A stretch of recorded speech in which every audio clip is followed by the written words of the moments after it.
بسم اللہ الرحمن الرحیم۔ آج دوسرا دن ہے اور وہی رمضان المبارک کے روزے کے فضائل اور مسائل کے تعلق سے سب سے پہلے دو حدیث سن لیجیے، مختصر ہیں۔ نبی کریم صلی اللہ علیہ وسلم رمضان المبارک کی آمد سے پہلے ہی اس کی تیاری شروع فرما دیتے تھے۔ خاص کر شعبان کا مہینہ رمضان کے انتظار میں گزرتا تھا۔ ام المومنین حضرت عائشہ صدیقہ رضی اللہ عنہا فرماتی ہیں، حضرت صلی اللہ علیہ وسلم جتنا شعبان کے ایام گننے کا اہتمام کرتے تھے اتنا دیگر کسی مہینے کا اہتمام نہ فرماتے تھے۔ پھر رمضان کا چاند دیکھ کر روزہ رکھتے۔ اگر مطلع ابر آلود ہوتا یعنی آسمان پر بادل زیادہ ہوتے تو 30 کا عدد پورا فرماتے تھے۔ اس حدیث سے معلوم ہوا کہ 29 شعبان کو رمضان مبارک کا چاند دیکھنے کا اہتمام کرنا چاہیے، اور اگر اس دن چاند نہ دکھائی دے تو 30 کا عدد پورا فرما لینا چاہیے۔ امت محمدیہ کی 5 خصوصیتیں۔ سیدنا حضرت ابو ہریرہ رضی اللہ عنہ سے مروی ہے کہ نبی کریم صلی اللہ علیہ وسلم نے ارشاد فرمایا کہ میری امت کو رمضان مبارک میں 5 ایسی امتیازی الگ خوبیاں عطا ہوئی ہیں جو اور کسی امت کو عطا نہیں ہوئی۔ روزے دار کے منہ کی بو اللہ کے نزدیک مشک سے زیادہ پسندیدہ ہے۔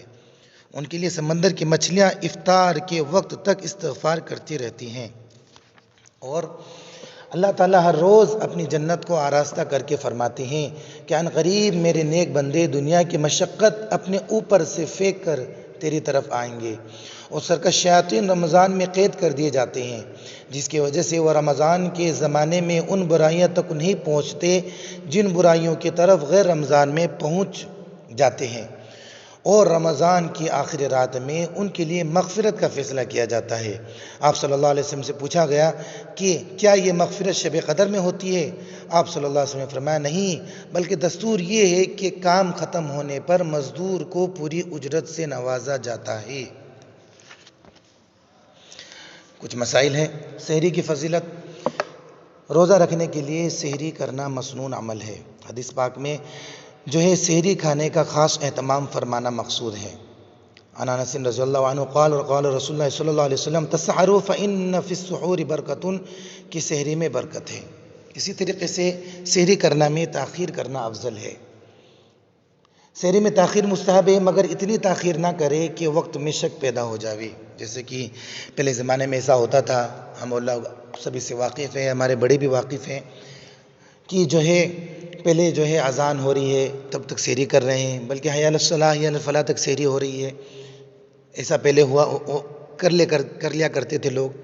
حالانکہ ہم خوب اچھی طریقے سے سمجھ لیں کہ سحری کا وقت صبح صادق تک ہے، اور اذان جو ہوتی ہے وہ صبح صادق کے بعد ہوتی ہے، لہٰذا بہتر یہ ہے، بلکہ سب سے اچھا عمل یہ رہے گا کہ جب مسجد میں سحری کے ختم کا سائرن بجایا جائے اس وقت سحری کھانے سے رک جاوے، تاکہ جو ہے وقت سے پہلے ہماری سحری مکمل ہو جاوے، ورنہ جیسے کہ اس کے مسئلے میں بتایا جا رہا ہے کہ اتنی تاخیر نہ کیا جائے کہ وقت میں شک پیدا ہو جاوے۔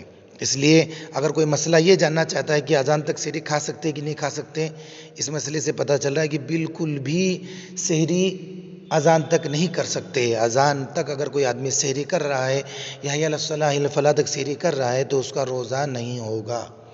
بلا سحری روزہ رکھنا، سحری کھانا اگرچہ مسنون ہے، لیکن اگر کوئی شخص سحری کھائے بغیر ہی روزے کی نیت کر لے تو بھی اس کا روزہ درست ہو جاوے گا۔ اسی طریقے سے افطار کرنے کے اندر بھی جلدی کرے، افطار کا وقت ہو چکا ہے بلا وجہ تاخیر نہ کرے، فوراً جو ہے افطار کر لے۔ اسی طریقے سے افطار کے لیے جو دعا ہے اللہم لک صمت وعلی رزقک افطرت، اس کا بھی اہتمام کرے، اور اگر ہو سکے تو کھجور اور پانی سے افطار کرے، ٹھیک ہے۔ اسی طریقے سے اگر کوئی بچہ 10 سال سے کم کا ہے، بہت سی مرتبہ ایسا ہوتا ہے کہ گھر کے اندر کئی بچوں کو شوق پیدا ہو جاتا ہے کہ ہم بھی روزہ رکھیں گے، ہم بھی روزہ رکھیں گے، تو اگر 10 سال سے کم عمر کا بچہ ہے اور اتنا صحت و تندرست ہے کہ وہ روزہ رکھ سکتا ہے تو اس کو روزہ رکھا لے، کوئی حرج نہیں ہے۔ اسی طریقے سے 10 سال کا بچہ ہے، 10 سال کا ہو چکا ہے تو گھر والوں کو چاہیے کہ جو ہے روزے کی تاکید کرے، اس کو نہ رکھنے پر تنبیہ کرے۔ عام طور پر دیکھنے میں یہ آتا ہے لاڈ پیار کے اندر بچے کو روزہ نہ رکھنے کی تاکید نہیں کی جاتی ہے، تو بچہ بالغ ہو گیا 15 16 سال کا 17 سال کا، پھر بھی وہ روزہ نہیں رکھ رہا ہے۔ کیوں؟ کیونکہ ہماری تربیت میں کمی رہ گئی کہ ہم نے بچوں کو شروع سے جو ہے اس چیز کا اہتمام نہیں کرایا.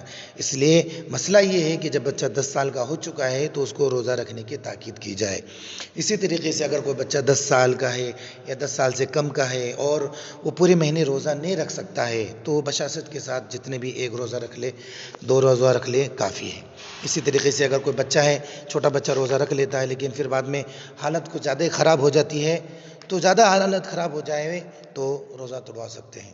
اسی طریقے سے روزے میں انجیکشن لگوانا، ٹیکا لگوانا، گلوکوز چڑھوانا، اسی طریقے سے روزے دار کا اپنے خود کے ڈائلیسس کروانا یا روزے کی حالت میں آکسیجن لینا یا ہومیوپیتھک کی دوائی سونگھنا وغیرہ یا اسی طریقے سے معدے کے ٹیسٹ کے لیے حلق میں نلکے ڈلوانا، ان تمام صورت میں بھی روزہ نہیں ٹوٹتا.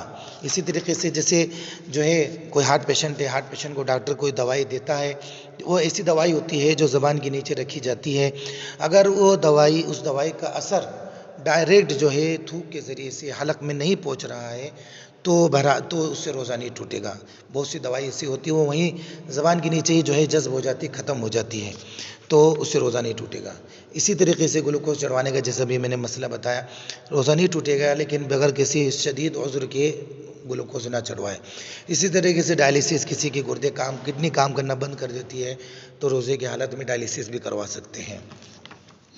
اسی طریقے سے جن چیزوں سے روزہ ٹوٹ جاتا ہے، جیسے میں نے کل کچھ باتیں وہ بتائی تھی روزہ ٹوٹنے کی. کچھ باتیں یہ نکسیر کا خون اندر چلا جانا، کسی کو نکسیر پھوٹی اور وہ جو ہے جو اسے کھینچا اور نکسیر کا خون جو ہے ناک کے راستے سے حلق کے اندر چلا گیا، روزہ ٹوٹ جائے گا. اسی طریقے سے بہت سے لوگوں کو کھینی کھانے کی، گٹکا کھانے کی، پان کھانے کی عادت ہوتی ہے، کھانے سے تو روزہ ٹوٹ جائے گا.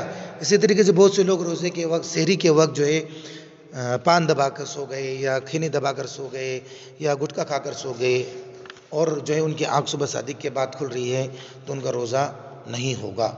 اسی طریقے سے کلی کرتے وقت بے اختیار حلق میں پانی چلا گیا، بھول کر پینے کے اوپر تو اللہ تبارک تعالیٰ کی طرف سے معافی ہے، چوک ہو گئی، معلوم ہے کہ میرا روزہ ہے، پھر بھی جو ہے کلی اتنی زور سے کیا کہ بے اختیار گلے کے اندر پانی اتر گیا تو بھی روزہ ٹوٹ جائے گا. اسی طریقے سے ناک یا کان میں دوا ڈالنے سے بھی یا تیل ڈالنے سے بھی روزہ ٹوٹ جائے گا. یا اسی طریقے سے جو ہے مسوڑے کے اندر خون آیا اور وہ خون جو ہے حلق کے اندر چلا گیا، اس سے بھی روزہ ٹوٹ جائے گا. روزے کی حالت میں حقہ، بیڑی، سگریٹ یا جان بوجھ کر جو ہے مشتزنی کیا یا اسی طریقے سے مشتزنی کیا یعنی جان بوجھ کر منی کا انزال کیا تو اس سے بھی روزہ ٹوٹ جائے گا. اسی طریقے سے کوئی آدمی اگر بیوی سے بوس و کنار کر رہا ہے، ادوات جمع کر رہا ہے اور اسی حالت میں اس کا انزال ہو جاتا ہے یعنی منی کا خروج ہو جاتا ہے تو اس صورت میں بھی روزہ ٹوٹ جائے گا. اللہ تبارک و تعالیٰ ہم سب کو